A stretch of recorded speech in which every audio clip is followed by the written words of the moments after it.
Average monthly income of a person in certain family is 5. அப்போ 5 family இருக்குது. So means 5 பேர் இருக்காங்க ஒரு ஃபேமிலியில். அவங்களோட ஆவரேஜ் வந்து 10,000. What will be the average of monthly income of a person in the same family if income of one person increased by 1,20,000 per year. So 1,20,000 per year அப்படின்னா ஒரு மாதத்துக்கு என்னாச்சு? 10,000 ஆச்சா? எஸ். ஏன்னா நமக்கு என்ன கேட்டிருக்காங்க? மந்த்லி இன்கமோட ஆவரேஜ் தான் கேட்டிருக்காங்க. அப்போ ஒரே ஒரு பர்சனோட இயர்லி இன்கம் வந்து என்னாச்சு? 1,20,000 ஆயிடுச்சு. ஸோ இன்க்ரீசஸ் பைனா இன்னும் கூடுதுன்னு இன்க்ரீஸ் டூ இன்க்ரீஸ் பைன் 2 இது இருக்குது. ஓகேவா? இன்க்ரீசஸ் பைனா இது அடிஷ்னலாக கூடுதுன்னு அர்த்தம். இன்க்ரீசஸ் டூனா that value directly we can take அப்படின்னு சொல்லிட்டு அர்த்தம். ஸோ இதில் என்ன சொல்கிறாங்க? இன்க்ரீசஸ் பை அப்படின்னு சொல்கிறாங்க. அப்போ 1,20,000 என்னது இன்க்ரீஸ் ஆகுது.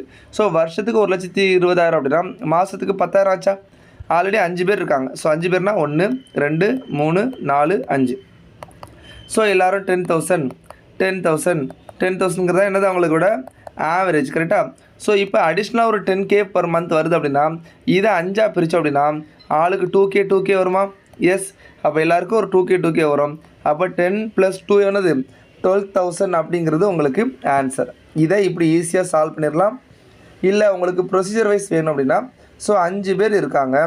அவங்களோட மந்த்லி இன்கம் எவ்வளோ? ஆவரேஜ் வந்து 10,000. அப்போ மந்த்லி இன்கம் அவங்களோடது எவ்வளோ இருக்கும்? 50,000 இருக்குமா? ஸோ இவர் ஒரே ஒருத்தருக்கு வந்து 1,20,000 per year கிடைக்குன்னா அப்போ ஒரு மாதத்துக்கு 10,000 கிடைக்குமா? அப்போ மந்த்லி இன்கம்மை நம்ம ஆட் பண்ணிக்கலாமா? அப்போ மந்த்லி இன்கம் இப்போ என்னவா மாறிடுச்சு? 60,000 மாறிடுச்சா? ஸோ இது 5 பேருக்கு பிரித்தா என்ன கிடைக்கும்? 12,000 நம்மளுக்கு கிடைக்கும். So answer 12,000. ஸோ இந்த